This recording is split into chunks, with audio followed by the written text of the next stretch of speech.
வணக்கம் நண்பர்களே. ஒரு முக்கியமான விஷயம் உங்க கூட பகிர்ந்துக்கணும். என்னன்னா, அரசியல் ரீதியா.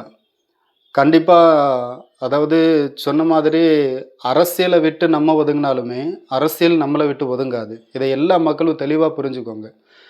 நான் இத எதுக்கு சொல்லுறேன் அப்படின்னு சொன்னேன்னா, அரசியல் நம்ம அரசியல் வேண்டாம் அப்படின்னு நம்ம ஒதுங்குனாலும், நம்ம நினைக்காத யாராவது ஒரு ஆளு நம்மள அரசியல் பண்ணிட்டு இருப்பாங்க.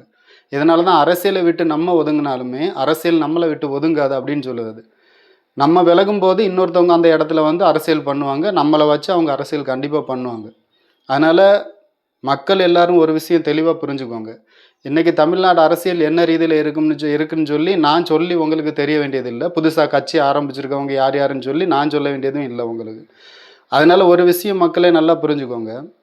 அதாவது ஒரு சின்ன எடுத்துக்காட்டு மட்டும் உங்கள்ட்ட சொல்லுது. சின்ன ஒரு விஷயம் மட்டும் உங்களுக்கு புரிததுக்கு மாதிரி நான் ஒரு விஷயம் மட்டும் சொல்லுதேன்.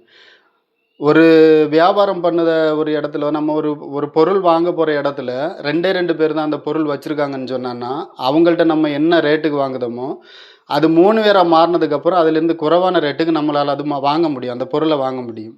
அதுவே ஒரு ஆளா மாறிட்டாங்க அப்படின்னு சொன்னான்னா, இன்னும் அதிகமான ரேட் வச்சு நமக்கு வேற வழி கிடையாது. நம்ம அத தான் வாங்கி யூஸ் பண்ணி ஆகணும்.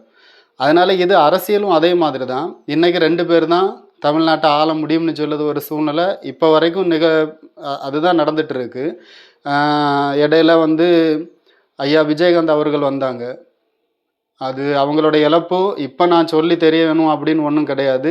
ஏன்னா தமிழக மக்கள் எல்லாருமே அது புரிஞ்சு கொண்டது தான். அதே மாதிரி இப்ப விஜய் அரசியலுக்கு வந்திருக்காரு. அவரையும் நம்ம இழந்துட்டோம் அப்படின்னு சொன்னான்னா, 3வது ஒரு ஆள கொண்டு வர்றதுக்கு ரொம்ப கஷ்டம். அது முடியாது. இப்ப எல்லாம் அது முடியாது. ஏன்னா அரசியலுக்கு வெறும் பேச்சு இருந்தா மட்டும் போதாது. வெறும் பணம் இருந்தா மட்டும் போதாது. வெறும் புகழ் இருந்தா மட்டும் போதாது. இந்த எல்லாமே ஒண்ணு சேர்ந்து வேணும். அது அவர்கிட்ட இருக்கு. அதனால மக்களே ஒரு விஷயம் நான் சொல்லுதேன் தெளிவா புரிஞ்சுக்கோங்க. ஒரு 2 நபர்ட்ட வாங்கக்கூடிய பொருள, இன்னொரு நபர நம்ம உள்ள ஏத்தி விட்டு, நம்ம 3 பேர்ட்டயா நம்ம வாங்க போறோம். அவ்வளோதான் விஷயம். அதனால இந்த நெகட்டிவா பேசுறவங்க, இவர் இவரெல்லாம் என்னப்பா செஞ்சிட போறாரு? இவர் எதுக்குப்பா இவர் வரணும்? இவர் பாட்டுக்கு அங்கேயே இருந்துரலாமே! இவர் எதுக்கு நல்லத சும்மா இருந்துட்டு அவருக்கு செய்ய முடியாது? சும்மா அவர் பாட்டு நடிச்சுட்டு இருக்கட்டு. அவர் அவரால முடிஞ்ச நல்லத மக்களுக்கு செய்யட்டும். அரசியலுக்கு வந்து தான் செய்யணுமா? அப்படின்னு சொல்லுதவங்கள தயவு செஞ்சு நம்பாதீங்க. நான் இத எதுக்கு சொல்லுதேன் அப்படின்னு சொன்னான்னா, அது அவங்கவங்க இஷ்டம். நான் என்ன சொல்லுதேன்னா, அது இப்போ அவர தேடி போறவங்க இப்போ ஒரு அஜித்தா இருக்கட்டும், ஒரு ரஜினிகாந்தா இருக்கட்டும், ஒரு சினிமா நடிகர்கள் யாரா வேணாலும் இருக்கட்டும். இப்ப அவங்கள தேடி போகணும். இப்படி எனக்கு ஒரு தேவை இருக்கு. இத நீங்க செஞ்சு தாங்கன்னு சொல்லி கேட்கணும். அப்படி இல்ல அப்படின்னு சொன்னா அவங்களுக்கு தெரியப்படுத்தணும்.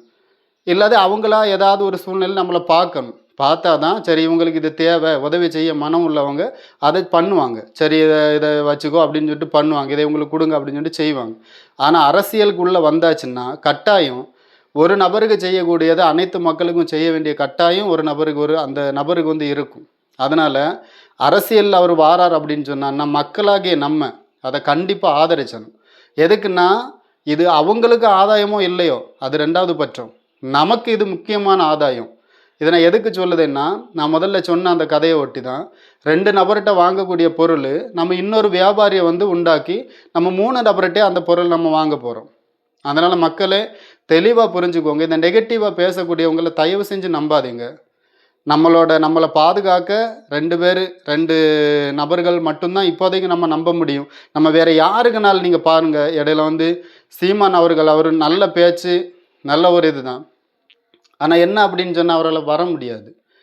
வாய்ப்பு கிடையாது. எதுக்குன்னா, அவரோட இது தெரிஞ்ச மக்களுக்கு தெரியும்.